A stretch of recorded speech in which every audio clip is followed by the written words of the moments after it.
Okay, let's call the meeting to order. Mike, could you call roll, please? Ms. Benecki. Present. Ms. Brown. Here. Ms. Rassempler.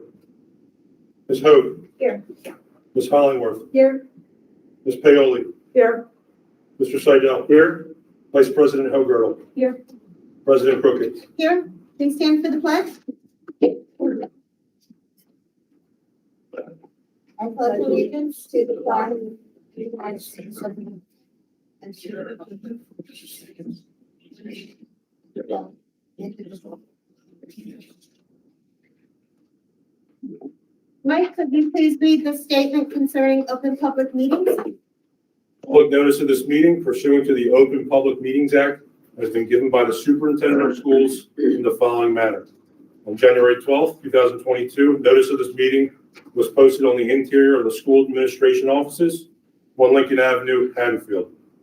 A written notice was submitted and filed with the Haddonfield Borough Clerk, and notices were emailed to the Courier Post and the Retrospect newspaper. Okay, we're going to hold off for student commendations because the student wasn't able to be with us this month. So we're going to move on to student representative report with Charlie Webb. I'm going to try and go in chronological order here, but I don't know if I'm going to be able to do that. First, I got midterms on the list. The midterm schedule was extremely well received, and there was strong positive feedback. Based on a survey, 82% of students enjoyed having the weekend in between the 4 testing days.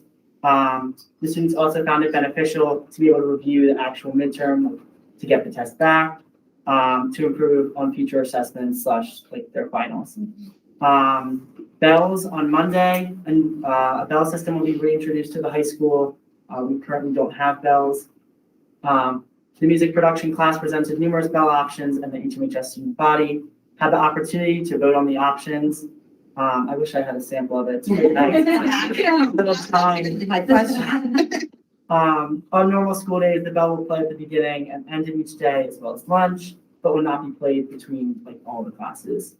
On adjusted schedule days, such as a 2-hour delay or a homeroom schedule, it is likely that the bells will go in between each period just due to the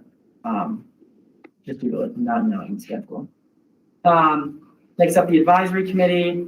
The Board of Ed reps, along with Mrs. McHale, have initiated a new principal advisory committee, which will focus on student-centered initiatives for the high school. The applications for the committee were reviewed, so the Board of Ed reps and Mrs. McHale plan on meeting with the new members to set goals for the group and plan an additional meeting to propose these new ideas to Dr. Klaus and Mr. Catalano. Some potential ideas include a new silent study area and adjusting the library to student needs. And counseling, the counseling department has been working with sophomores to develop their Naviance profiles and review their PSAT scores. And the course selection process has also begun school-wide. And to end on a high note, the boy and girl swimming teams are both going to be competing in the state finals, and the track team, both boys and girls, will also be competing in the state finals. Thank you. So I'm glad to hear midterms. Well, you like the new schedule, and it seems like it's much more relaxed, much you focus more on individual events, which models much more of a college stuff, which is really nice. Good. Thank you. All right, thank you. And again, feel free to leave and go. We know that you guys have studying and other obligations, so thank you so much for the report. I can't help but think of the show Grease that had Mr. Licano as an xylophone playing.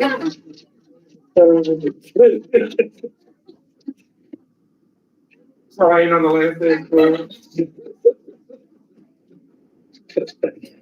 I'm really curious of what was decided. Well, new ringtones for the board.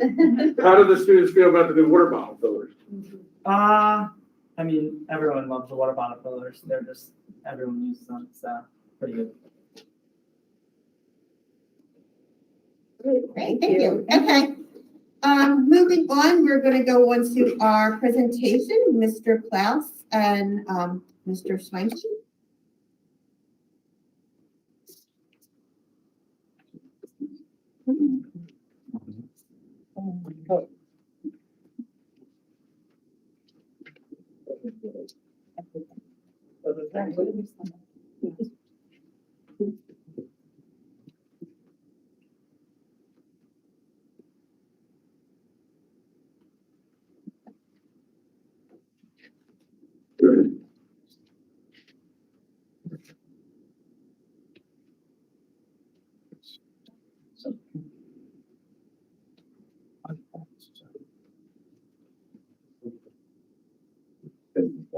One second.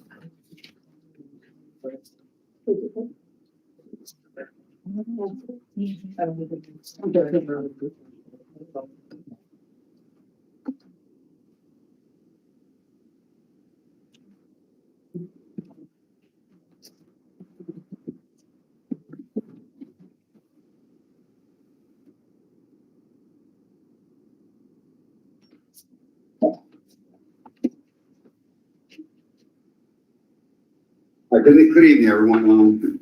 Ron and I are going to talk about Reimagine Excellence in Haddonfield. This is part of our work as we look forward to a bond referendum.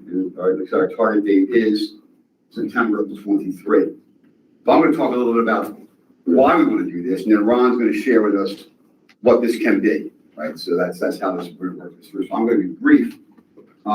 Here's the timeline I shared with you before.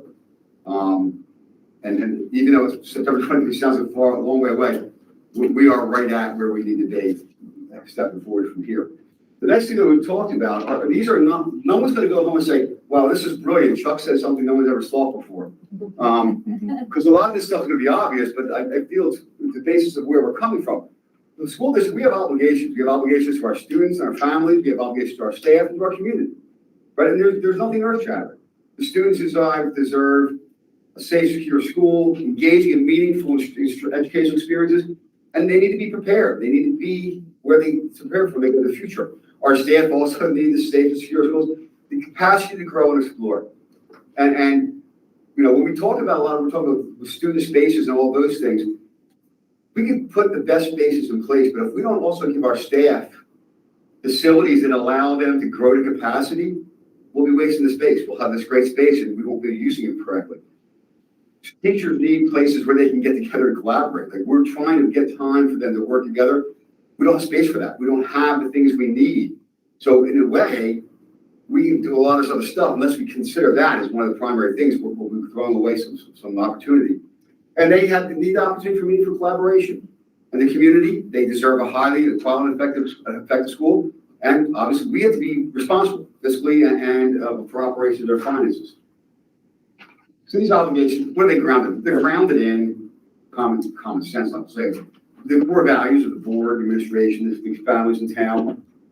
They're developed, we get feedback, we do strategic planning pieces, we develop our portrait of a learner. All these things are done in interaction with the community, and they're expressed in strategic planning of the portrait of a learner. So here's our mission, right? Our mission, here's the mission statement. This is what we're here to do. And to do this well, we have to look at where we are instructionally. We had a great PD day on Tuesday. We're doing a lot of investment in that, but we also have to look at this in terms of this for facilities wise. Our goals and the first and the third goal here are really hitting what we're going to talk about, the social and emotional pieces of what our buildings are like, but also, thank you. The empowering our students with the flexible learning environments and purposeful experiences. One of our three strategic goals says we need to do this, right? This is important to us. And we also have our portrait of our learner we developed. There's each by each grade band, but this is the overall one. This is the one that we came together. So what's the common theme for all of these? And these are the characteristics. And I highlighted 5. Design thinking, collaboration, engagement, explore, and problem solving. If we want our students to be able to do those 5 things, we need to give them facilities and opportunities that allow them to do those 5 things, that allow them to grow, that allow them to explore and collaborate. We have to have spaces where they can go and they can be engaged to solve problems that aren't just necessarily traditional classroom spaces. So when we look at the core of who we are and what we believe is important, we need to develop a referendum, a plan moving forward facilities that aligns with that. And so that's where Ron's going to come in. He's going to show us how we're going to take these beliefs, what we are implicit promises to our community. We're going to fulfill our obligations and find a way to make that happen. So, Ron? Thank you. Thank you very much. Pleasure to see everyone this evening. Thank you, Mr. Klaus, Dr. Priolo, and Mr. Catalone, wherever you might have gone, board members. It's been a pleasure thus far. We're on an exciting journey. We're just starting. We're really at the stage where we're collecting the data, we're collecting the information, we're pulling the district. You're going to see me and my team in these buildings. So I think we're here daily. I joke that I'm going to put an office in these board offices. But the reason we're here today is I'm tasked with a really interesting challenge. It's how do you take a district that does so well? I mean, honestly, it's a great district. Your students perform wonderfully and make it even better. Give them better tools. Reimagine excellence. That's a term that we came up with because it just fit this district so well. And what we want to start with here, and there is each slide that you're going to see, we're going to show you an example of a few facilities and spaces in your district. And then we're going to show you work that Land has done just as a vision. And we're going to talk about key points, but if you have any questions or you want to know any information, please just feel free to jump right in. This is meant to be a conversation. So this is... Just, I'm not sure, does everybody know who Ron is? Oh, I apologize. Yeah, you're right. I'm sorry, I'm so used to working with you. Thank you so much. All right, I apologize for that. So I'm Ron Schweike. I'm a registered architect in New Jersey. I manage Land Associates South Jersey office. I'm your architect of record for the past 4 years. I was also an architect on your previous Monroe as well in my previous tenure. I apologize for not introducing myself. Thank you for that. So buildings are visual presentations of what learning should be. What does that mean? When I went to school, we sat in a room with desks staring at a box, basically, a board on the wall, chalkboard. It's so much more than that today. It's learning outside the box, creating opportunity, just giving the students the tools and resources they need to achieve greatness. So we're going to go over a few trends. And when I say educational trends, I think that term's starting to become a little antiquated because we're seeing this in classroom spaces and buildings throughout New Jersey. And it is quickly going from a trend to the way you do K-12 education today. But in the meantime, we want to talk about a few. Connection to nature. The pandemic has made this paramount, but it was always critical because we know the performance of students when they are exposed to daylight, natural ventilation, the environment, outdoor seating, it creates a sense of relaxation, takes you out of the classroom, gets you into a comfort space. It's like sitting down on your couch and having a conversation versus sitting at a table with a rigid chair that has a wood back. It's just creating a new opportunity. And the collaborative learning really falls into all of these, but that is giving the students the spaces and unique characteristics of your buildings that allows them to sit down with their peers and really learn from each other. The best thing we're seeing and the greatest shift in education is giving students, the teachers being the tools and the resource, but not the guide. They're there to create the mission, but they're not there to solve the problem.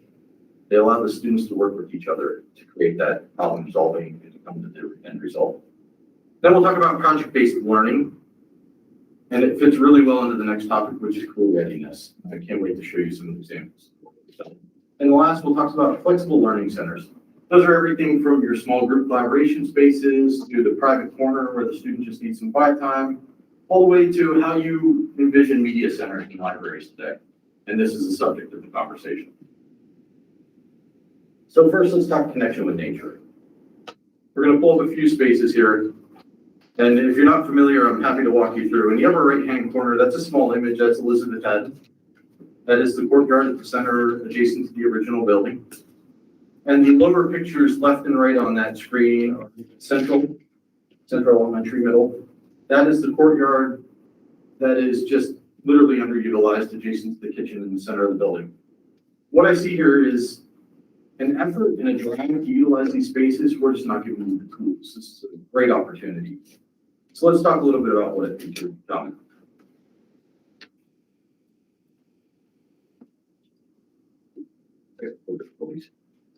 So this first project you're seeing here, This is a courtyard in an elementary school. This is actually Ross Street in Woodbridge.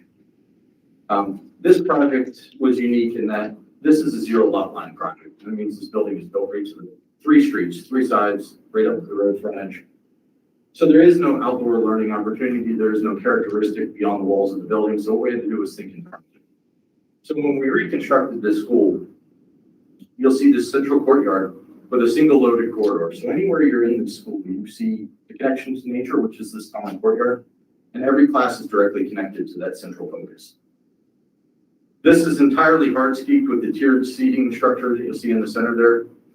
This has been such a hit for the community. It's becoming where they hold their public meetings. It's becoming where they hold planning board sessions. They love the space. It gives you the opportunity, the warmth, and the comfort of the secure environment still within the center of the school. Which school is that again? This is Ross Street in Woodbridge. Many of these examples you're going to find are Northern Jersey, and then we're going to show you some of the latest. If you don't know the history of land, we are centered in Bergen, and now we have a South Jersey office for the past 5 years here in Vortice. This is an exciting project. This is actually a rendering. This is under construction right around the corner from you. This is the Vortice Crescent Elementary School. Vortice had a very interesting challenge this past year. They came to us with need to upgrade their kindergarten classrooms to achieve BOE compliance. Toilet room waivers, undersized classrooms, lacking bubblers, all those fun things that we're all faced with.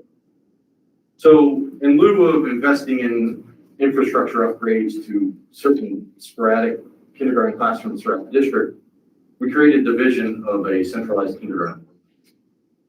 It's since morphed a little bit. It's actually going to be a pre-K center for the district, and it takes each of their 3 elementary schools and consolidates them into one place.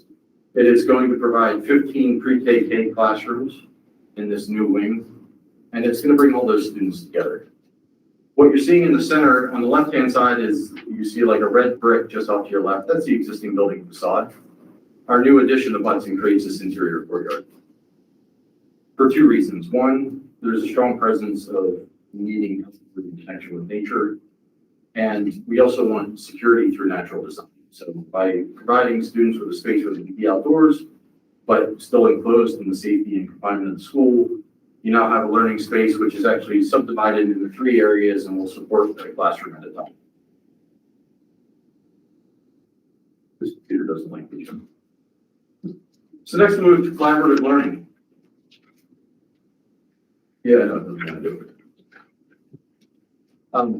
They all were like jocks. Yeah, apparently. So what you're seeing here, and I'll just give you the background, this is actually the Washington School in Paramus.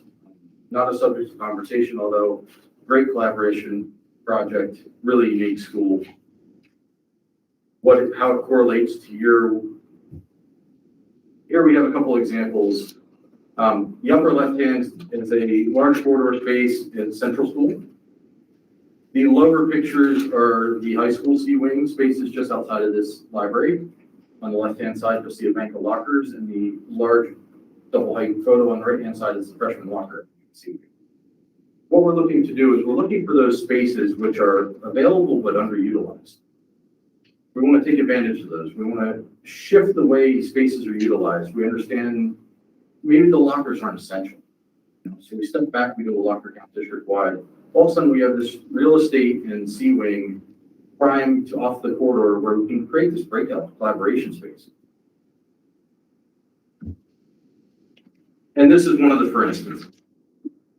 So this is actually it's a K-12 school up in Bronxville.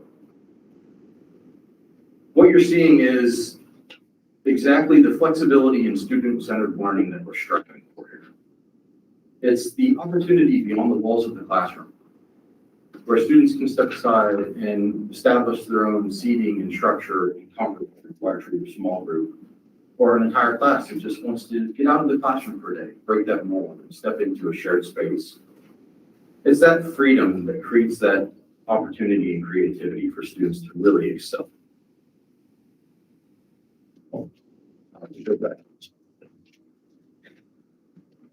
Here we are, we're back to Ross Street. When I showed you that courtyard a few minutes ago at Ross Street, you saw the very curvilinear facade. That curvilinear facade was purposeful in that it created these quadrants in this building where we could do these breakout spaces off of the main corridors. So here you're seeing just a tiered seat or a organic seating structure in a collaboration zone. It's just capitalizing on the opportunity. It's light, it's airy, it's fresh, you're not confined, it's open, and also it's interactive. You see students in here engaged in conversation and you're interested, you're intrigued, you want to know more. You want to get out of the classroom, you don't want to be locked in.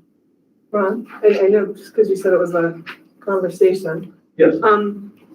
I know, I feel like you're proposing to us ideas, and I'm curious because I don't know how much like long-term planning has discussed or how far you've gone with Chuck. When you showed the high school corridors and stuff, are you leaning towards doing this here, or are you just planting seeds for conversation or future thought? Like, have you guys gone down the path of, we like this and let's do this with this space is where we're leaning versus we're just floating ideas? Can I take that? Yeah. So, what we talked about in the Vortice, after our last meeting is that we are not making any decisions and not going down any path on our own, not the subcommittee and not the board. This is the opening of the door, and that there will be lots of conversations. There will be asking faculty, students, parents, the community, bringing the community in, getting ideas. So I'm sure you're going to answer the same thing, but we had said that we're not making any decisions at all, not even starting down the path. Perfect. Yeah, and one of the things just to piggyback on this is we don't know what's out there until we see options, which is true for the public as well. So when we ask people, like, we sincerely want buy-in and the idea of like input, because we really don't know what's best. And if you have kids in any school, we know that having your kids in the school and working in the school give you a totally different perspective than anyone just looking in. But the problem becomes that we don't always know what the options are. So really, these are just ideas to get people thinking. And I'm hoping that we have a lot of members of the public that, at least if they don't, if they're not tuning in now, they'll watch this, they'll get ideas, they'll want to become involved. And that hopefully they can tell us how to best implement some of these things in their own schools. So my version of that explanation was going to be, these are viable opportunities that I see in the district. Right now, that's what we and associates are doing. Just to give you a little background, we have sat with each principal and athletic director at meetings to assess what the facility needs are. That's just the tip of the iceberg in this process. We are literally endeavoring down a path of many months of shreds, community visioning sessions, engagement of each school's professionals and students. I'm the architect that's looking to spark creativity and ideas, but I'm wanting your ideas back because it's often the best. Your students and your staff use these buildings. And that's how we're approaching this situation. So don't interpret this as a literal. However, know that it's a viable solution. And that's what I'm here to present today.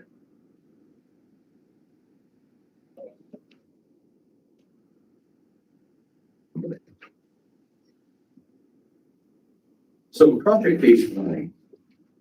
This has been a great shift in the educational environment. And it's interesting because I had the same opportunity. I took drafting classes.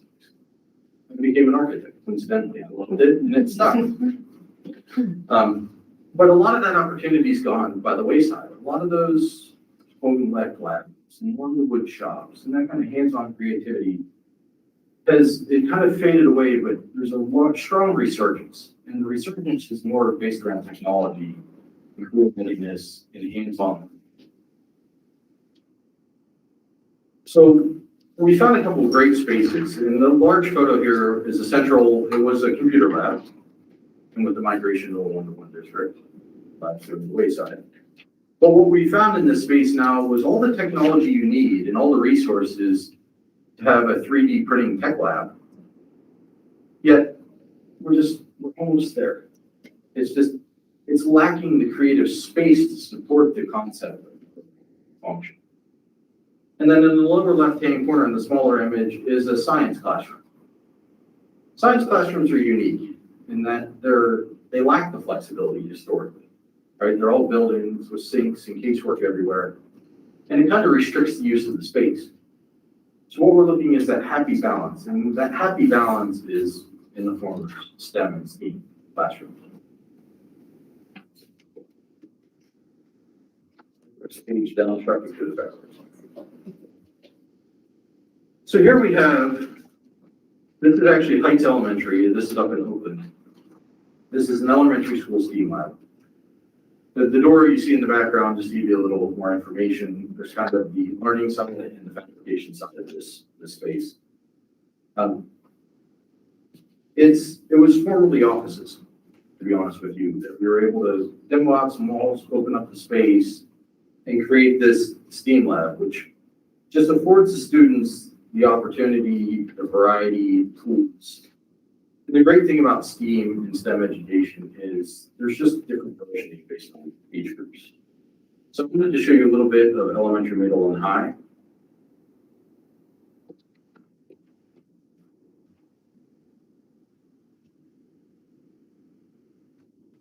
So here we go this is a new recent project we just constructed up in Florham Park. This is the Ridgedale Middle School. It's a former wood shop and home ec lab. What we've done is we've turned it into a production and learning space with technology at the forefront. It's interesting, you see this lighting on the ceiling. If I were able to show you the plan that actually represents the circuitry on that, on electronics. We wanted the sole focus of this lab to be the technology in space.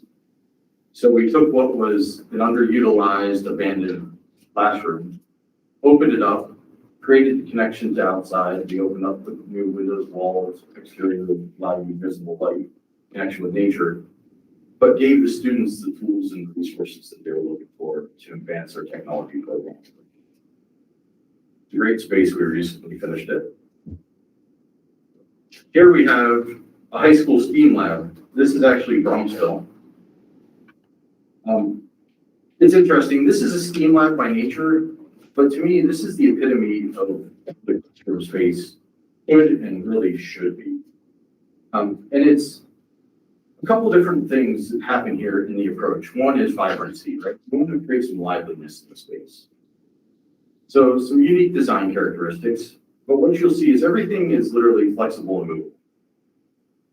We're allowing the educator and the students to transform that room into their day-to-day use without limitation.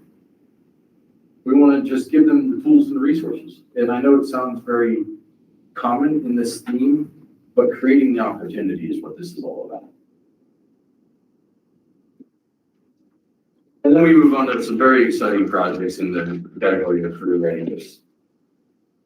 And for career readiness, I picked the technology lab in the middle school because it's a large, very riddled with opportunity space in your middle school.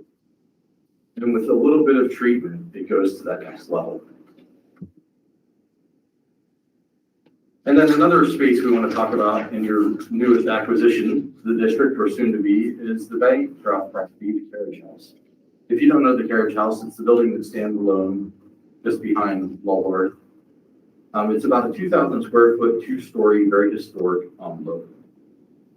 What we're looking at is the use of that on a curriculum that's kind of dedicated to that building, a technology lab, a fabrication lab, an independent accommodation to the high school, but with a unique characteristic.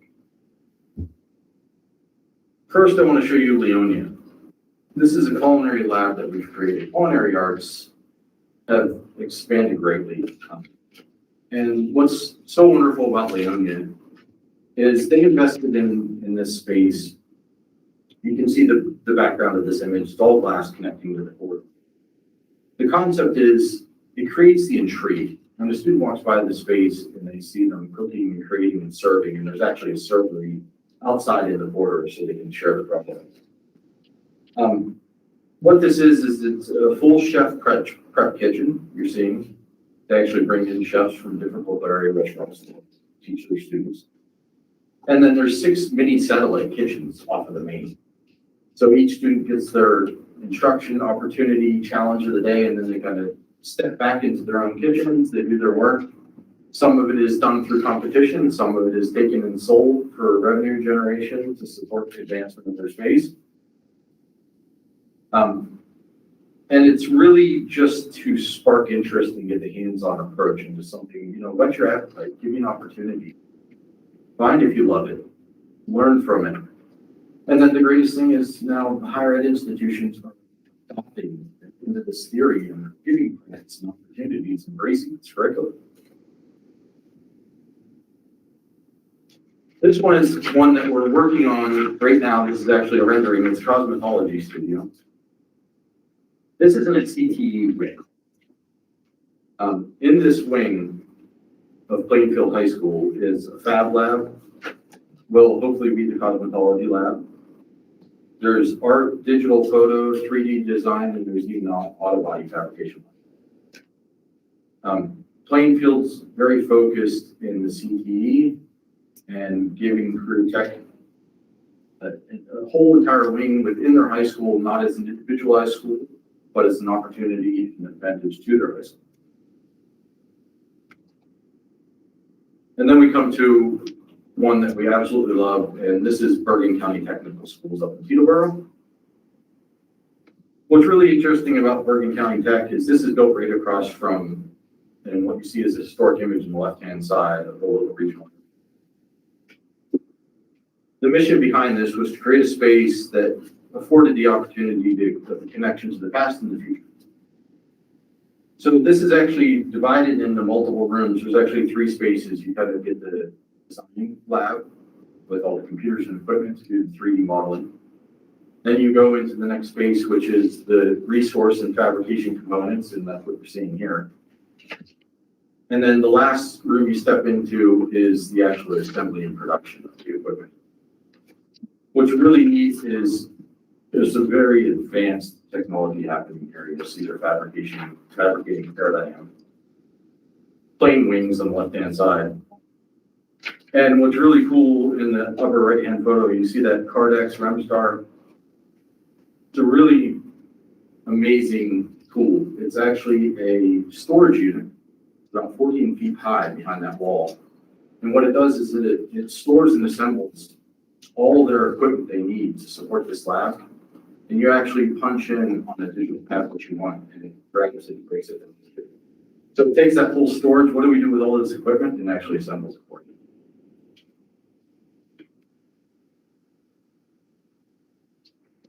And then the co-lab. The co-lab is a play directly on what we were talking about at the carriage house tonight. We've visioned a couple opportunities there. Co-lab meaning creative opportunity. It's a play on collaboration, obviously. This is up in Hohokus. This is a 1,200 square foot space that was a former music room. Underutilized. Lamb was tasked with what can we do in 1,200 square feet, which is a lot of room, but it's not that large when you think of a ski plant. So we came up with the co-lab just as let's give the students the tools and the flexibility. You see in the background on the right-hand side, there's those rectangular whiteboards. They actually turn into storage units on the backside. Show all their equipment that they're utilizing in the space gets tucked away. You get this nice clean appearance. But then you can turn that around on the wettable surface and you have all your tools, your resources, your parts that you need to produce and then we come to flexible learning. Flexible learning, all of these scenarios.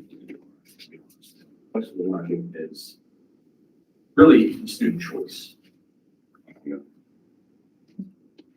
And which this computer does not like.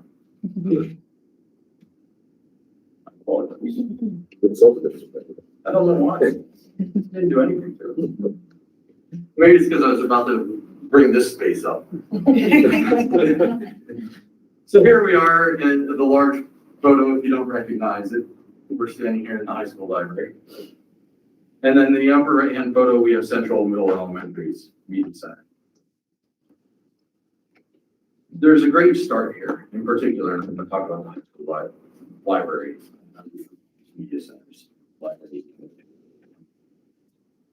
You'll see you've already begun this. Every library and media center is going to need books. In this media center, you've done really well starting to consolidate that. And the way the books are being utilized is to create this up into individualized spaces.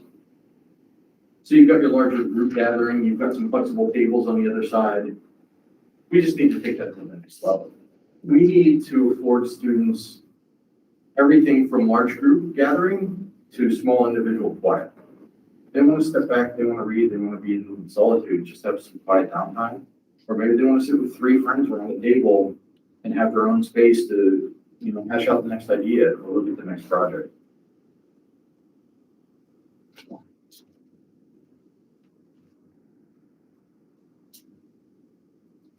Press the page down and show us. So here we'll start with an elementary school media center. This is James, Monroe, and Edison. First thing you'll notice, it's vibrant. The color scheme, flexible seating surfaces, the little seating pads you see in the lower left-hand corner of the photo, it's playfulness. It's a space to escape. It provides both public-private spaces. You'll see in the back a unique treatment to the stacks so that they can dominate them, was to subdivide them and set them in their own space. In the foreground on the right-hand side, you'll see tables. That recessed orange wall is actually meant to have a large writable whiteboard. Not that it exists yet. But this is the change from what you saw previously at Central and the other right-hand corner to the liveliness, playfulness, color, light, airy feeling that we want to provide within the buildings. Here's another example of an elementary school. A little different treatment, a little more formal. We're back to James Monroe. This is Rush Street. This again is another media center. What you're looking at here is a small group breakout space, collaboration, whiteboard. It's creating the zones. It's a different form of the same function. And that's what's so exciting about this. When we step back and we engage with students and teachers and the public, we're going to get to understand what each school wants and needs. And obviously, we'll find each one's different and unique. And we want to meet that need. We want to meet that demand. We want to provide those spaces. And then lastly is the Memorial Middle School in Fairlawn. Again, this is their media center. You can see in the background their book stacks, as well as the taller books beyond the glass. But again, this is a little more formal. You're stepping up into the next age group. But yet you still get that comfort, that light and airy feeling. Tall ceilings, well lit, flexible seating, student choice, that's the mission. That's what we're looking at. This is where this series begins. It is a journey. It's going to be quite a journey. It's a journey that leads up to September 2023. But it's going to be one that's going to engage your community, your students, your teachers. And honestly, it's going to be a lot of fun. And it's going to be interesting, and it's going to be dynamic. And it's going to allow us to reimagine the excellence of Haddonfield. Thank you. Thank you. Thank you. Can I, you might not be there yet, but are you able to elaborate a little bit more about, how many meetings and how you would break them down per school? Like, is it one parent meeting, or are you going to have 3? No. Like, what's typically done? And I realize we might Well, move depending on our needs, but. There's no typical, right? To be honest with you. So what we've discussed, and you smack my hand if I go too far, Jitter. Like I said, we met with each principal, as well as Lan working with these 3 gentlemen and Tim McFerrin, facilities director, because we've had many years to accumulate the needs of the district. The principals brought to light elements that were already considered and also many new factors there. The next step for us is to go individual schools to hold shreds and visioning sessions with each school. That's 5 visioning sessions right there. That's to engage the teaching staff, professionals, and the students. So that's meant to be very interactive, idea-stricken, collaborative, with some polling. Because we want to find the commonalities of the need. Once we get through that process and we've engaged all the professionals and students in the district, then we'll start to begin to open it up to the public. And we'll do the same. We'll offer community shreds in sessions. Often what you've seen historically is myself, the architect, standing up there and saying, this is what we're going to do for you. That's not what I'm doing. What I want to know is what you need from me, and then I'll help to take your vision and transform it into reality. So once we get into the community engagement, at that point, we are working towards a goal around June, where we can now say we've assembled all the ideas, we understand the needs. Now we start to create the vision, and that's literally the design. What spaces, what scope, what areas, we start applying all the budgetary numbers to those. That happens over the course of the second half of this year, basically. That runs you right up until January 2023. At that time, we have a set of documents that fit the need or within the district's perceived budget, and we go to the DOE with that. The DOE is a multi-step process on these things. We get their buy-in. We also want to make sure that we capitalize on the opportunity for getting our investment in this referendum. And then once we figure out the scope and we get the DOE buy-in, then we take this back for a very strong engagement of the public.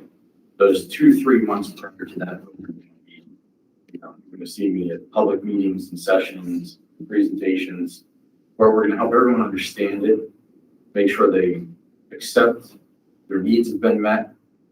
If there's any last minute tweaks, we can always tweak it. But we want everyone to walk into this next September, know exactly what they're voting for, know exactly what it means, and understand how it's going to help their students and the staff of this district. So that's kind of the grand vision of how this process will unfold. Number of meetings, it's really to make sure everyone's comfortable. So I am here to help you over the next year and a half in any way, shape, or form. I might be here weekly, I might be here every day, it depends on the need. But that's literally the process as a whole. Yeah, I guess my comment was just more directed in that I personally would advocate for multiple opportunities to allow the public and allow obviously faculty and students to have input. And I'm sure there's many different ways to gather it, but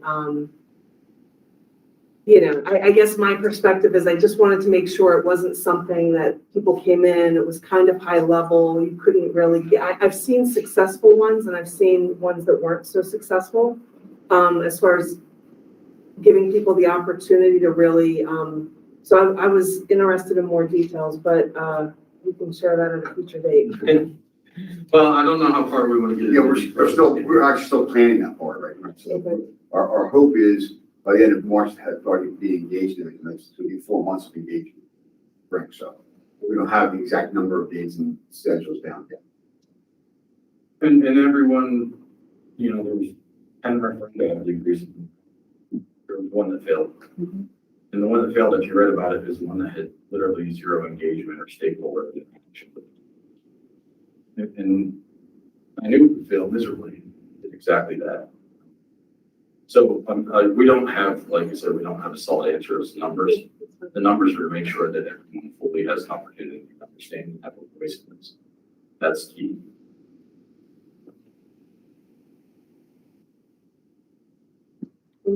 Sure. Thank you. Appreciate the time. Thank you for having me. Thanks, Bill. And I'd just like to, I can do it. I'm just gonna, I'll do my wheel here. Stay tuned.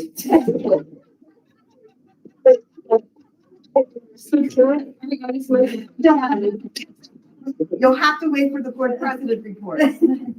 So Mike, do you know, when this goes out to referendum, how much debt we'll have rolling on? Yeah. I was up If there. you wait 9 slides from now. More detail. Okay, Mike is going to give us the preliminary budget presentation, always the highlight of the year. You took my 24 hours on this. It is the minutes of the last finance committee meeting.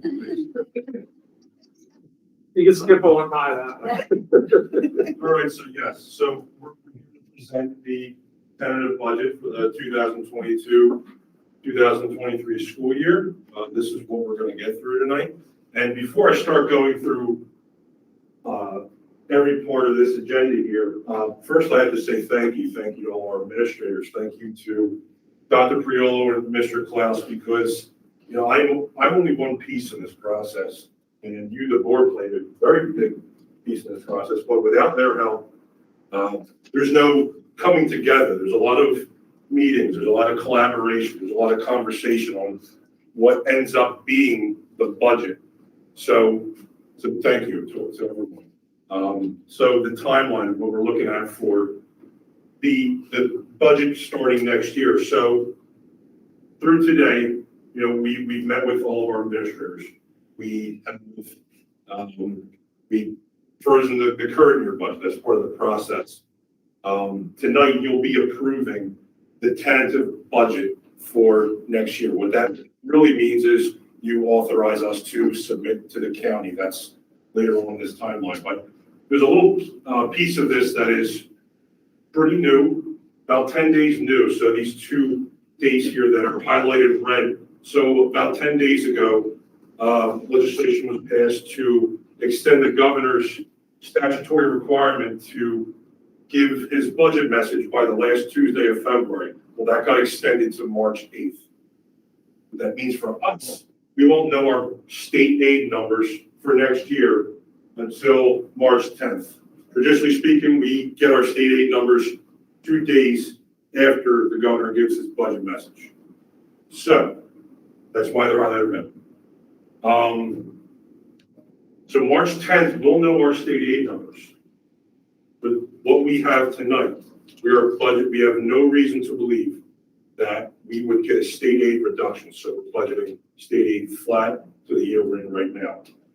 If we need to make any adjustments before we submit the budget to the county, that's what that second date is. That's not definite. If we need to revise what we're approving tonight, we'll do it then at the March 24th meeting. All right, and then the budget is due to the county by the 28th. Then the county, they have until Board County, their date didn't move at all. They still have to have it done by April 20th. And then April 28th is when we'll have our public hearing and adopt the budget for next year. And then you can see the window we're working with. The deadline to adopt budgets is by May 14th. And July 1st, we're in the next budget year. Okay. All right, key budget points. Now, probably haven't heard this recently, but budget tells a story, right? Budget, this is part of the story. Some of the things that we address fiscally, but help what we're trying to do. It's an expression of our needs, our priorities, and mission, right? And this is almost exact from what I had last year. There was one exception. I did have a part about state aid in here. We don't know state aid yet. I don't know if it's going to be increased or not. It might stay flat, but that's what we're planning on right now. But as you can see, everything that we have in the budget is staying there. So needs are contractual needs. Capital improvements, we do have a couple capital improvements that we plan on tackling next year. First off, there is a elevator in the building we're standing in right now. We plan to address next year. So the C-wing elevator, and also we're budgeting some funds when we do get the adjacent property to where we're at right now. If there's anything we need to immediately take care of, we're budgeting for that. Okay, we actually budgeted that for this year too, but it's also budgeted for next year.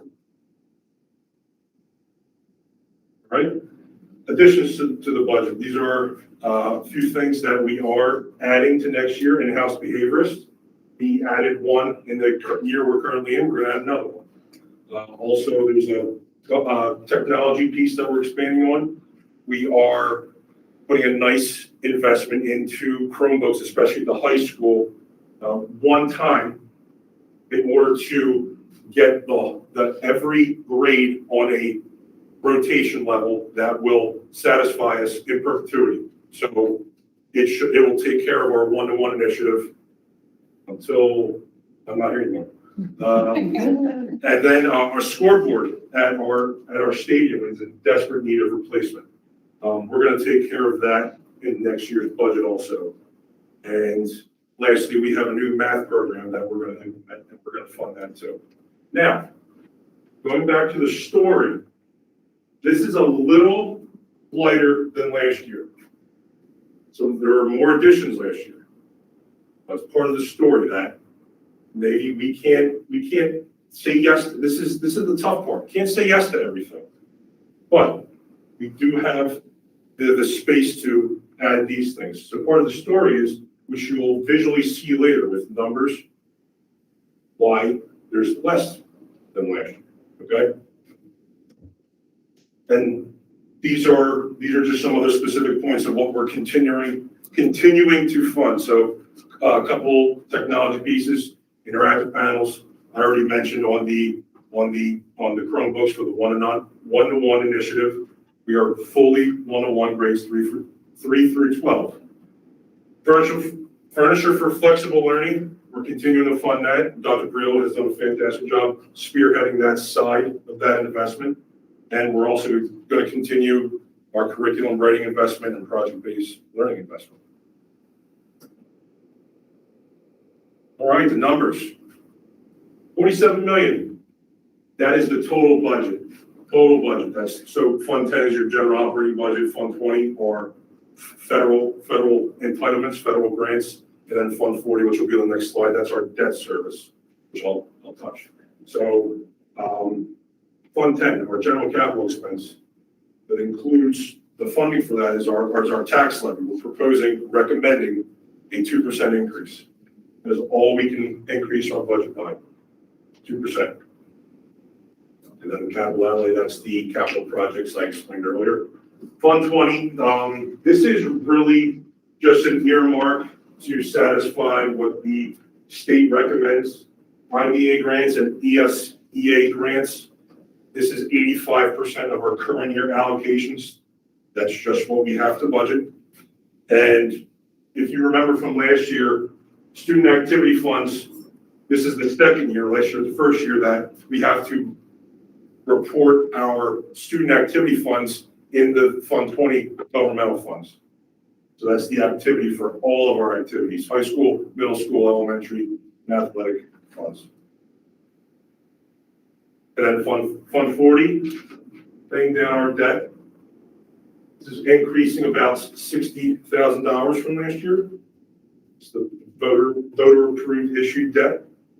After the year we're in right now, we'll only have 2 bonds left that we're paying off. Our 2016 bond and the 2012 bond that we just refunded back in 2020.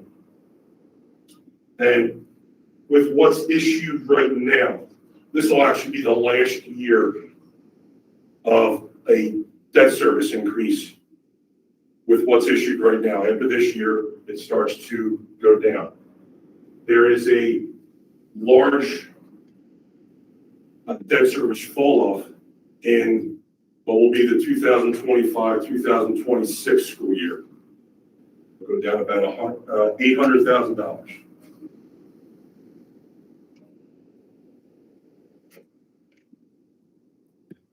Okay. A little visual for you. So about 75% of the pizza you see, salaries and benefits. Right, so that's all salaries and benefits, all people.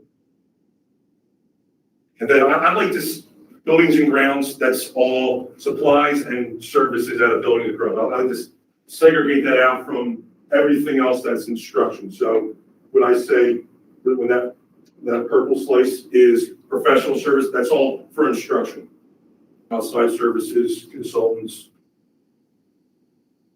supplies, that's supplies for instruction. Okay. And last, just sort of wrapping up the story, things to be cognizant of. Payroll and benefits, that big piece of that pie, that's our biggest bill. It's increasing 4% next year. With the restriction of this next point, which is our 2% tax levy increase, which is about $764,000.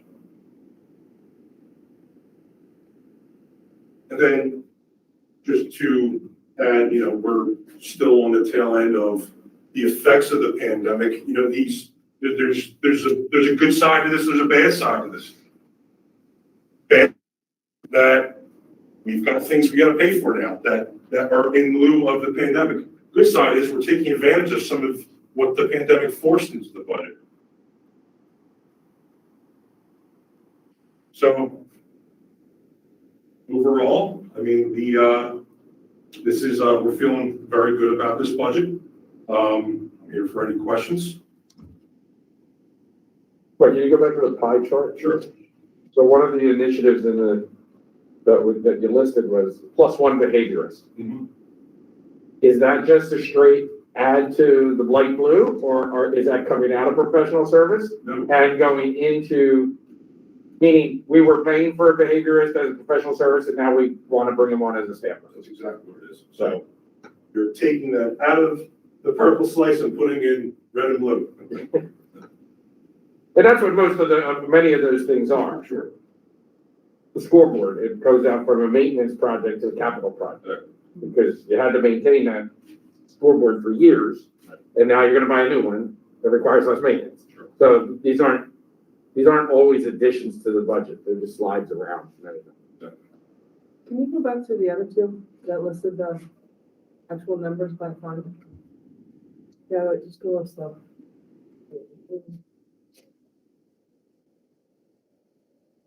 Thanks, can you go one more slide to the debt service?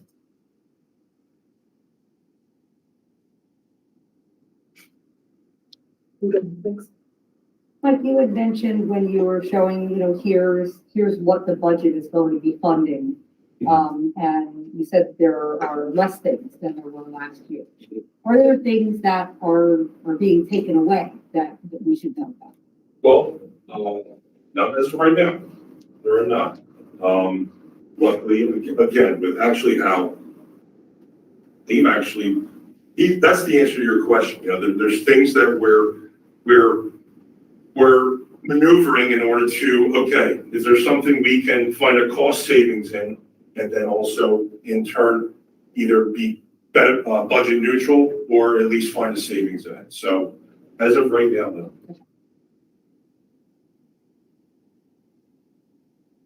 I have a question. Clearly I'm new. I'm not even sure which category this falls into, but I've always heard that our turf fields are not maintained the way they're supposed to be. This is not a criticism of facilities or anything, but that there's, I don't know anything about turf, but something that like gets done to those little pebbly things and whatever. Is that included? Is that something that you all do address, or is that not this presentation? I should be talking to someone else. Like I'm not sure who to aim for, but it's something. Are you asking, is it maintained, or are you asking, do we have, is it funded? well, I'm wondering, do we have the funding to maintain it properly? Because I've always heard it isn't done to the extent it should be, or The answer is yes. again, I don't really know. We do. Okay. Do you have a slide on the reserve accounts? I do not. That'll be next later on. I'm sorry, I actually forgot to. What I'll get to on the 28th when we have our budget adoption meeting, I'll get into the reserves, tax levy, year-to-year comparison, and also state aid numbers. Reserve accounts are things we're saving up for. Okay. One of those accounts is the eventual replacement of the turf. Okay, got it. And a little goes in every year. Yeah, okay.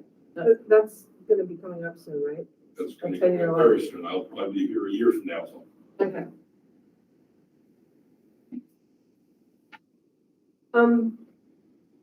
I know we carry a lot less of debt than we are allowed to.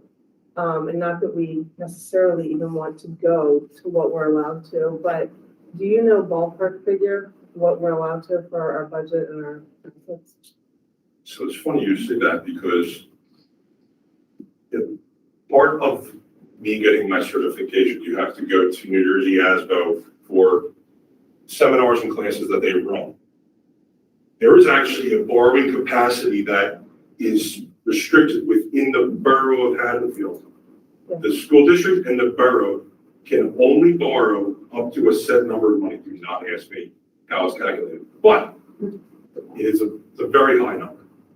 I really don't want to, I remember doing it, but there is a limitation on what, between the borough and the school district. Combined? Combined, Oh, yes, wow. That's what we interesting. can borrow. It's high. I want to say it's, It is high, but I think it's good for people to just be Yeah. aware that, you know, you don't always want to take out the mortgage that the bank offers you, but in the same breath, if you're at 10% of what you're allowed, it's nice to know that. But you also don't want a current taxpayer paying for something they will never see the value of, but a future taxpayer will. Take a street. You don't want to pay for a street with cash, drive on it for 1 year, and then for 29 other years, people have never paid for it, drive on it. You know, so you pay a little bit every year. now there is a calculation and a weight. There's some way comes up next for our bond council. That's where they help us to solidify and determine what that should be. Any questions? All right. Thank you. Thank you. Real quick. So your money grant, where in the timeline process do you, or where does the dollar go? Grant come out. My next the same Oh. presentation. Yep. Next time. But I'm sorry, I do have one more question there. So professional services, looked at it, it's a slice. But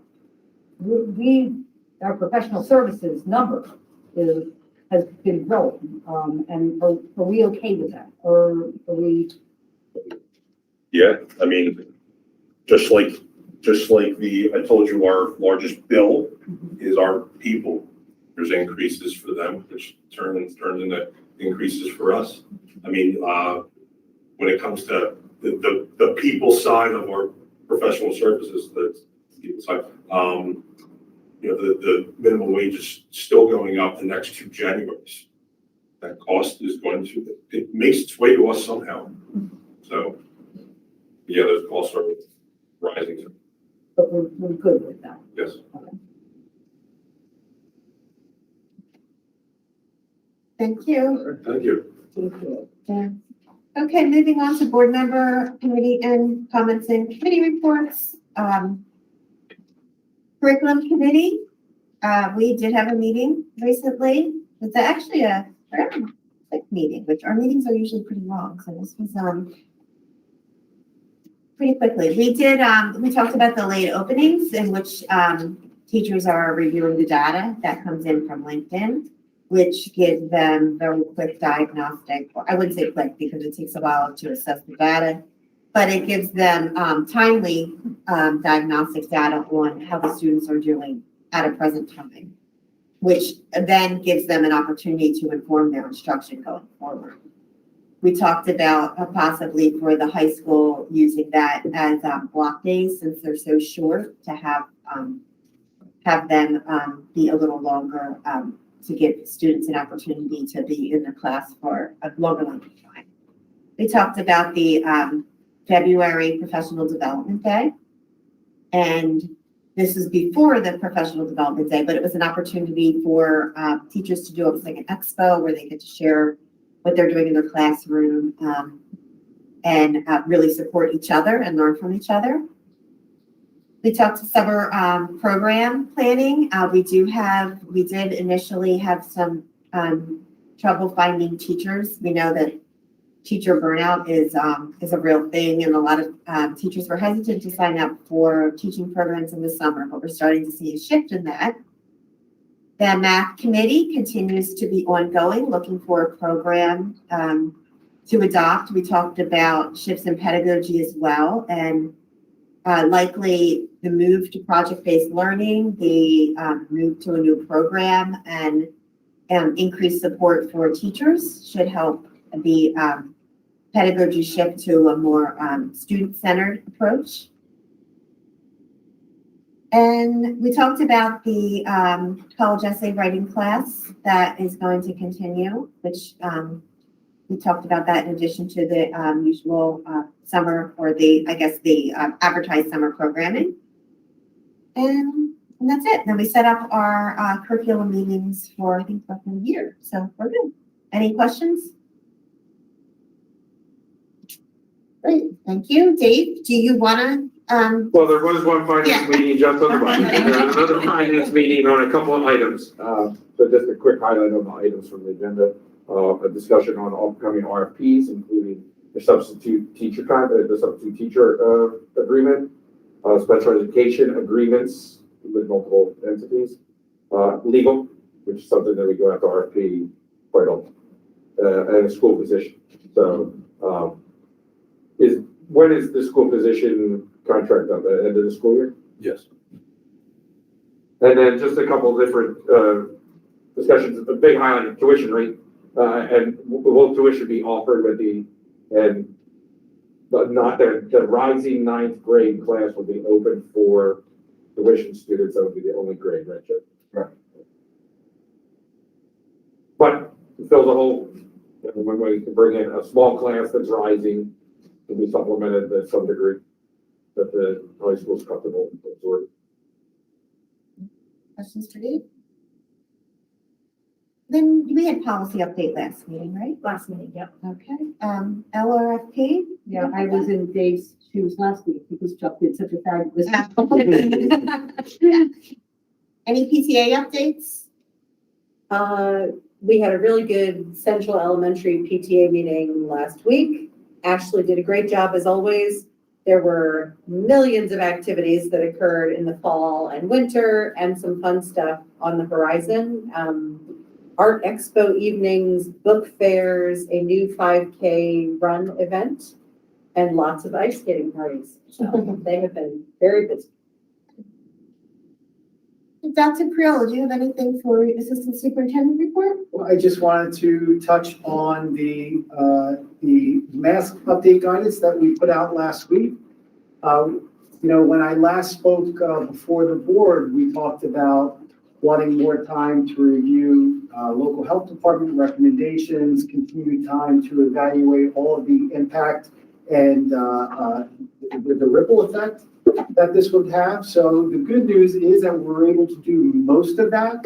The thing that did not come out actually until late last night were the updated recommendations from the New Jersey Department of Health.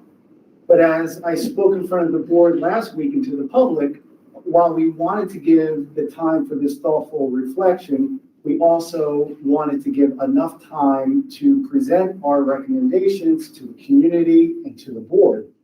So that's why we didn't delay until the Department of Health recommendations came out. Otherwise, we would be in the same spot we were 2 weeks ago. We have briefly looked over those recommendations. We have not had a chance to really digest all of it. I would say that the vast majority of it is aligned with the recommendations that we put out a week earlier, with the exception of the continued recommendation of physical distancing in our rooms, and that's something that we will not be adhering to. But the balance of that, and I think it's important to note that the metrics that we put in, I think demonstrate our commitment to constantly evaluating the data, and not just the regional data, not just the county data, but also the local data, and not tie ourselves into a corner that if a singular data point shows something that we're going to have a disproportionate reaction, but that if we start seeing numbers elevate, or in the event we see a new surge, that we have a mechanism to kick in a thoughtful review cycle. So it's been an interesting week. We've heard a lot from both sides on the issue. We believe we landed in a spot that is best for our students and our staff. And the metrics that we did put into place, I just want to give a quick update. So we talked about case rate being below 10. It's not below 10 yet. It's at 10.85. but that's down from 17.8 just a week ago. So we anticipate by next week that that will be below that threshold. We talked about percent positivity being 10% or below. It was below last week at 7.51. It's now down to 5.13. The infection rate it continues to be below 1. Our vaccination rate has always been very strong, continues to be. And I think one of the most telling pieces is an active weekly case average steady or declining. And when I last reported, we were holding a steady decline at 17 cases in the past 14 days. We're at 9 cases in the last 14 days and 3 cases in the last 7 days. So the numbers we're seeing are encouraging. Our principals have been working very, very diligently in preparing our students and our staff for this transition, particularly at the elementary level, where we'll see one of the biggest changes in reinstituting a quote-unquote normal lunch. But we are trying to balance that with allowing students to either eat inside or outside. That brings a supervisory challenge that we're trying to overcome with the solicitation of volunteers. Not nearly as many volunteers as was required last year to run our lunch programs when we had 5 different lunch periods.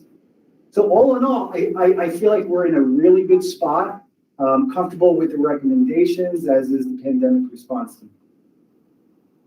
Thank you. Dr. Pill, just one question, which is related to the New Jersey Department of Health guidelines would recommend distancing. Correct. We feel comfortable deviating with that in part because of our own metrics, which sort of accommodate that, right? Meaning like the vaccination rates in our community are so high that we are comfortable saying that the distancing is not a necessary mitigated measure for us. Based on the totality of the metrics that we're looking at, we would not anticipate a sharp rise if the current conditions are maintained. Should that change, we will have to reevaluate that. So we are going to be very flexible and somewhat fluid in how we do this. But I think it's important for the board to know and the community that it's not, okay, this indicator is now this, now we're going back to mask. It's be much more surgical. Thank you. Thank you. Mr. Klaus, do you have a super? I do not. I feel it's time for you to stop sharing your Cali school record. Yeah. So I won't be saying that anymore. Okay, for my report, it was just my long-awaited message that I just encourage, everyone to look out for information as we start to advertise that we are having these sessions to get people involved in the process of planning for this long-range facilities plan. And as you do, I guess I'm speaking especially to parents, in thinking ahead for where your child will be in a few years, because these take a few years to, you vote on it and then you go through the construction. And so your child might even be on to the next stage of learning by the time it's implemented, including those parents who don't have children yet in the district, and think about getting involved. So I don't want people to feel limited by where your children are right now, but thinking ahead of where they will be, that it could be really great to have your insight now for where your child will be at the time it's finished. So, okay, so we'll move on to public comments. We'll now begin open public comment session. Members of the community are invited to speak for no more than 3 minutes about agenda items at this time. Non-agenda comments will be taken at the end of the meeting and following the same guidelines. If your 3 minutes is up, we invite you to get back in line if you'd like to make additional comments. This is an opportunity for the board to listen, but not debate issues or enter a question and answer period. Please be aware that not all issues brought up before a board meeting will be resolved that evening. We ask you to state your name and the name of your street so that a designee can get back to you with a response if warranted. General responses to comments will be posted on the Board of Education website under the Resources tab where it says Open Public Comment Replies. While education can be an emotional issue, we strive to maintain a certain level of decorum at the meeting. Public meetings are recorded and televised, and students often participate in the meetings. As such, citizens are expected to maintain a tone of courtesy and civility. So, please feel free to approach the podium.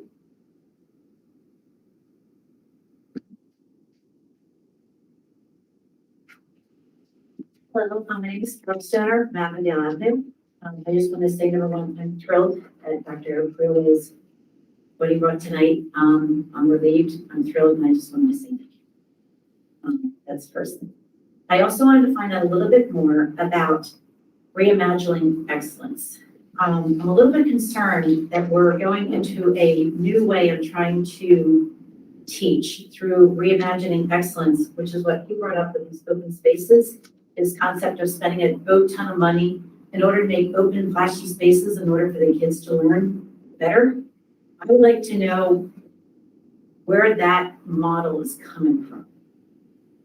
I have a feeling that this is from a couple of years ago when Dr. Mussolini was here. He talked about open spaces up in the school in New Brunswick or up in North Jersey, maybe in New York.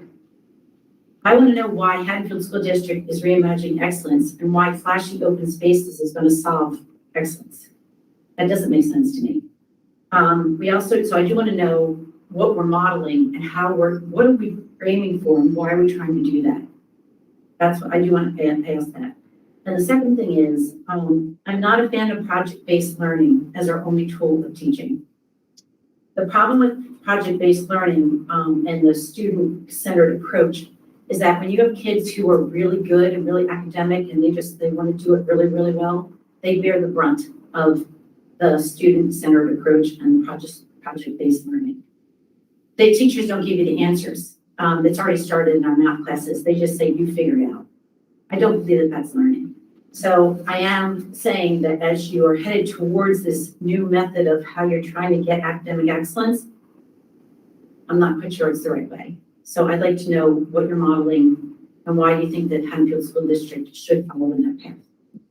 Lastly, you only touched about it briefly, but you have those pillars that are on each of the schools have those pillars that you put up, what is a learner? There's nothing on there about academics. There's nothing. Zero. So I would think that a school like Haddonfield would want to say something about academics. That's it. Thank you.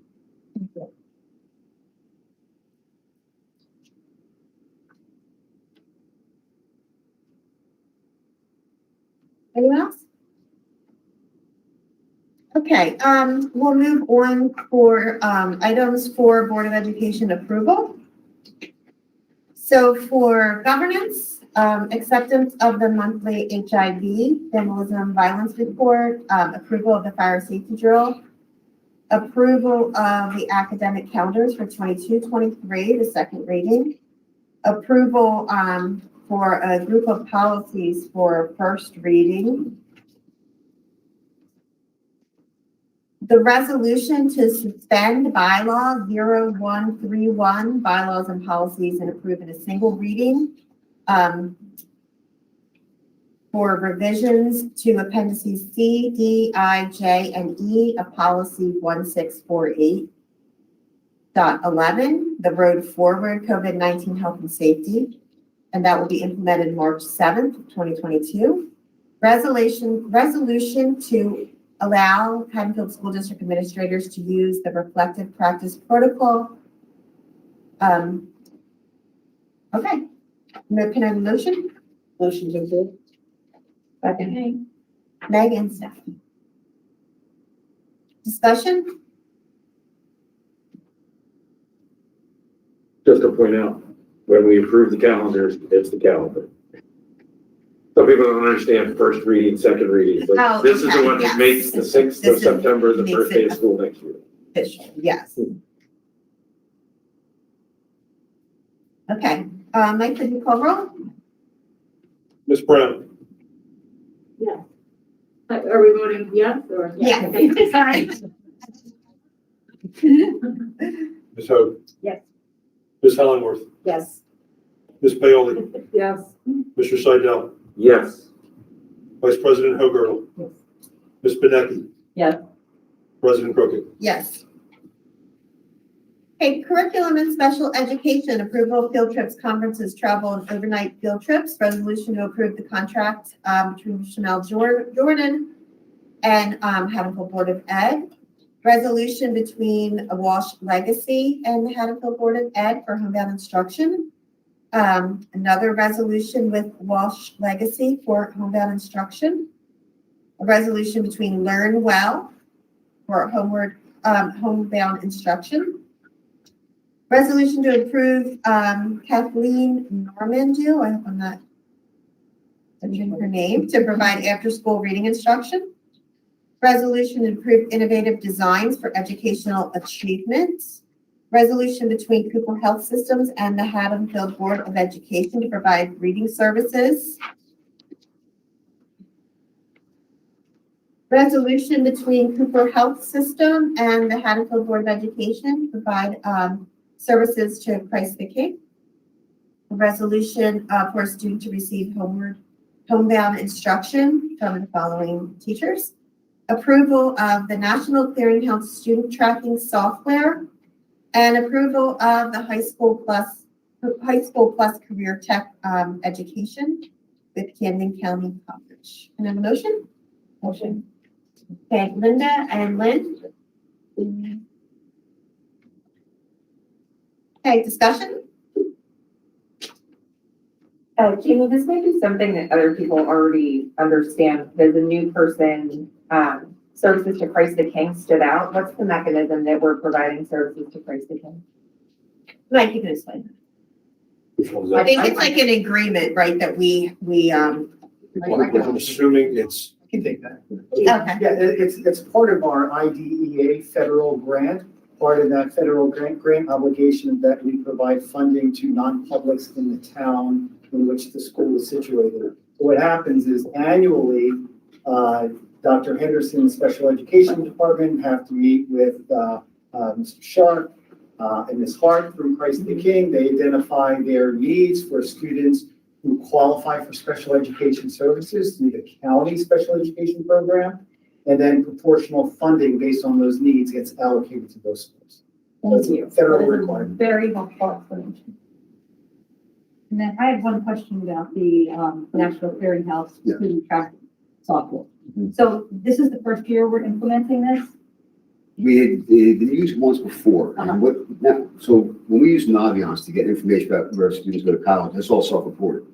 This National Clearinghouse software, this clearinghouse software will allow us to track out 6 and 7 years, so we can find out how our students, how many graduate in 4 years, how many graduate in 5 years, how many graduate. It's a way for us to take a long-term look at where our students are going. And so we're going to continue doing this, and so every spring I'll be reporting out saying, Yeah. the class of 19, this is where they are, the class of 20, so we can see the long term. Yeah. The legend always was that kids went away to 4-year colleges didn't stay. We found out with the software, that's not true. They do stay, and they're very successful. So we want to make sure we track that and report that out. So it's important. Okay, Mike, can you call roll? Ms. Hoag, Yes. Ms. Hollingworth, Yes. Ms. Paoli, Yes. Mr. Seidel, Yes. Vice President Hoagirtle. Yes. Ms. Benecki, Yes. Ms. Brown, Yes. President Crooked. Yes. Okay, personnel. Approval of new personnel transfers, salary upgrades, and mentoring and extracurricular coaching appointments. Approval for Donald Gorecki to proctor AP exams. Resolution for Brian Mackinson to become stated for teaching a 6th class.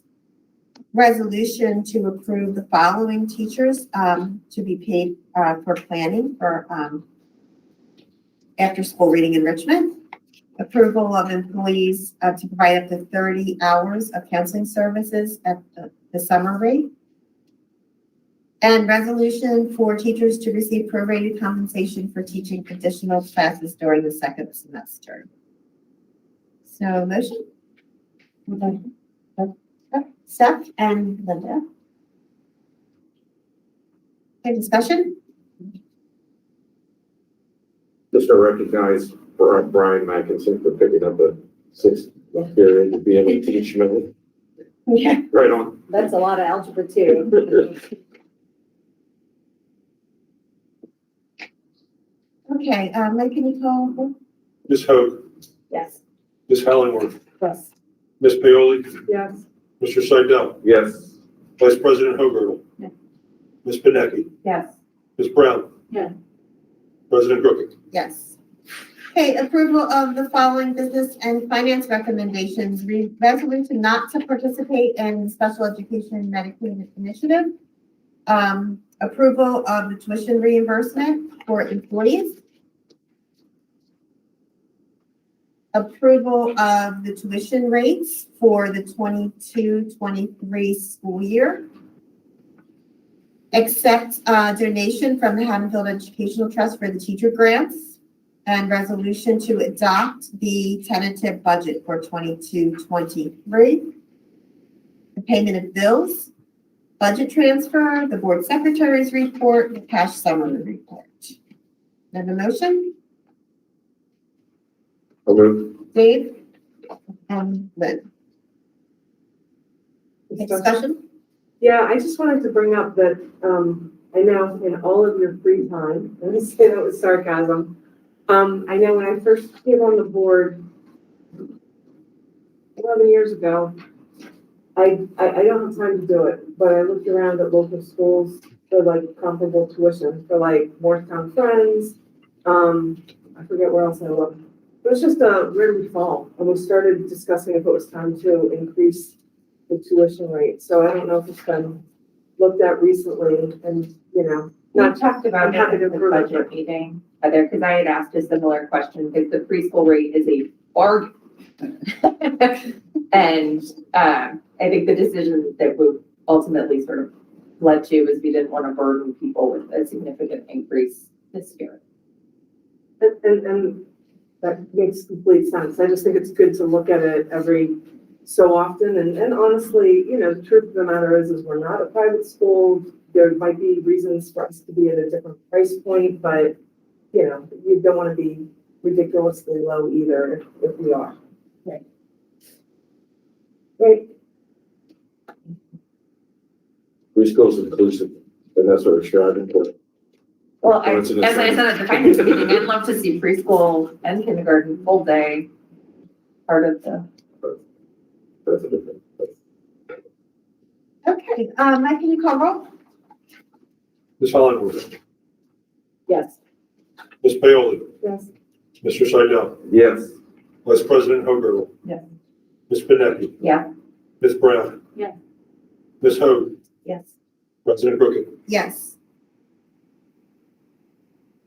Okay, approval of the following minutes from January 13th, executive and regular session, and the January 20th.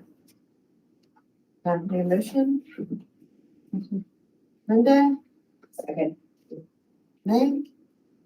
Discussion? Okay, Mike, can you call roll? Ms. Paoli, Yes. Mr. Seidel, Yes. Vice President Hoagland. Yes. Ms. Pinecki, Yes. Ms. Brown. Yes. Ms. Hoag, Yes. Ms. Hallingworth, Yes. President Crooked. Yes. Okay, items for future consideration by the board.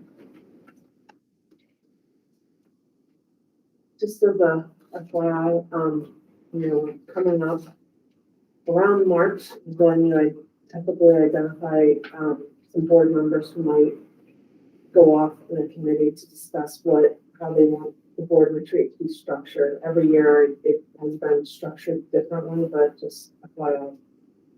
Yeah, that's actually, we talked about that, yeah, because we were talking about that, because we do want to do like more of an actual retreat.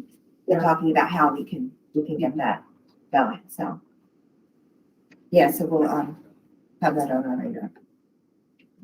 And one of the things I think, and Chuck, you can weigh in on this too, with Carol's comments, and I understand like people might not, I think, I'm an educator, so you sometimes when you're so entrenched in a field, you don't see it from somebody who's not, right?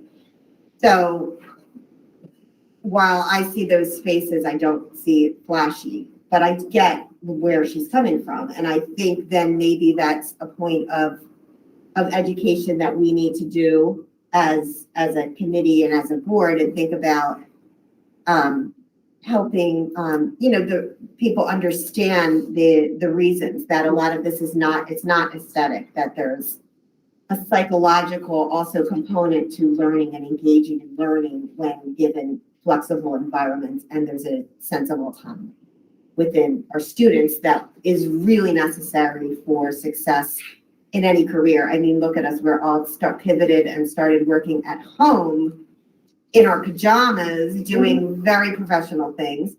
And we want students to understand that that's what you do now, and that they, we all did it.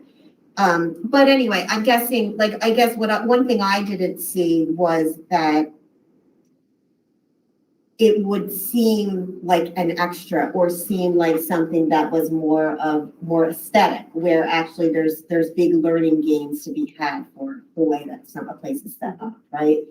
So anyway, I was thinking maybe that's a point of education that we could put out there. That's sure, but also to that point, this whole process is to get feedback from the community. Right, yeah, Right? So that's Good feedback. That's good feedback. You're right, you're right. We need to hear that this is important. We understand the point of view that may have a different lens than ours. This is a valuable conversation, right? So, And, this is helpful to have. Yeah, no, conversations you're about this, absolutely right, yeah.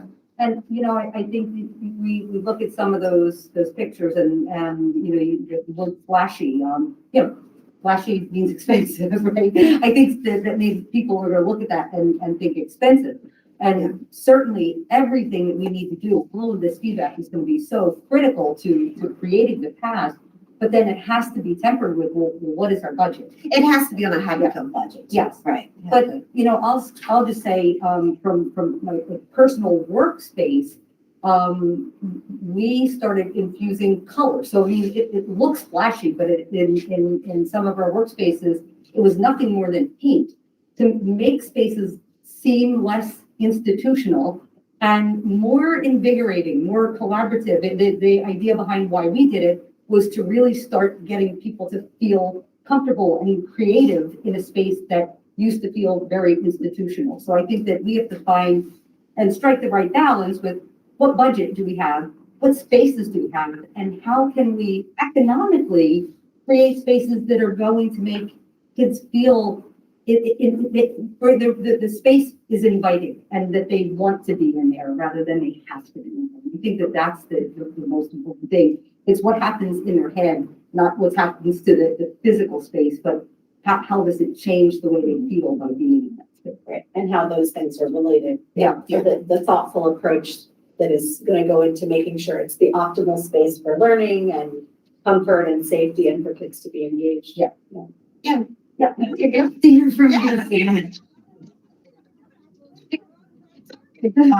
And as I mentioned in my report, we started this principal advisory committee, and the goal of this committee is to get the students' opinions on what we want, ultimately it's us in the school. So I think it's important, obviously, to get our opinions. So that's exactly what this committee is looking to. Yeah. And then, if your board rep comes back and each time you come back, if you update us on any discussions, that would be helpful. Because it's a process. And I think Chuck pointed out a really good point that it's I don't know, that it's feedback and that we all need to kind of come together. Right, in the macro, not everybody may feel that they have an idea to share, but everyone can share the reaction. Right. And the sooner you can share that reaction, the sooner we can react to those reactions. Right, we can. I mean, it sounds like it's a lot of words, right? But really, if you start with the premise that we want to invest to improve educational outcomes, that's the goal. So every reaction helps refine the actions to that goal. Right. Right, that's what we're here to do. So Right. And we share just your wanted to- reactions and share them early and often. That's why, yeah, and get them, or that's one of the reasons we were, like, to Heather, to your point, like, getting their, like, all this is so early in the process, but the feedback early helps us not start to go down a path that people were like, no, we want, so really. I think there's it's nothing good we're- not to, and I touched on it earlier, but I don't know if everybody understood my entire vision, not for the school, but for the process. March through June, right? I mean, I have to sit here and count, but that's like 3 months, maybe 4. It's not very much. And, in my head, you have to have for each school minimum more than one meeting to let the parents come. You have to, and it's not just let them come. So the last referendum, we did something that I really liked. People were allowed to come into this library, and there were different stations, and everybody got 10 red stickers that were circles, and you could put all 10 on one particular item, or you could space it out, and it was just a way to gauge what the community really valued. And then as we were flipping through this, what I found interesting to compare to that other, I felt like there should have been an intro in the beginning, and not everybody could make it on time, but a little bit of explanation of what you were kind of voting on, because some of these things, and I realize it's personal preference, some of them look really cool, and because you're doing it well, for me personally, and other people would disagree, but it's worth the money. Other ones, I feel like I can see that the budget wasn't fully there. And then personally for me, if you're not gonna do it right, I don't wanna do it at all. And not everybody may feel that way, but if it's spreading out that money across, 30 classrooms and they're not done well, I would personally rather do 10 classrooms really well. And somebody else may say, I would rather spread it across 30, but my point is, without that discussion in the beginning, you don't know what you're voting on when you're voting, on a vision, which tonight was just the intro, but when it comes down to involving the community and the faculty and the students, I think, it can start out high level, but at some point it has to get a little bit more. Yeah, and but we have to get there, and we have to, we need this early buy-in to then move towards, the next phase of the process, but. I think what's really important, if we go back to Chuck's presentation from the last meeting, that's where it starts. So it really isn't, I think that Ron was giving this is like, hey, you know what? Here's what my company has done. So that's what this was. But Chuck's presentation in the last meeting was, it's not going to be, let's take 30 classrooms and make them cool. It is, what are our needs? That's where it's starting from. Talking to the teachers, talking to the students. And it's not about buildings and furniture and things that you can touch. It's all student centered. That's what Chuck's presentation was. It's finding out what are the needs to get us to the future. What does this school need? And then solving that, not coming up with cool ideas and now we're going to ask people to vote on it. Find out what the needs are and then solve those problems. So I think that's where it all starts. Yeah, so I think we're gonna have a lot of good discussions coming up, so. Anything else? All right. Want to do anything else? All right. Motion to adjourn? Yeah, I knew you seconded. I'll second. Steph. you have to do it enthusiastically.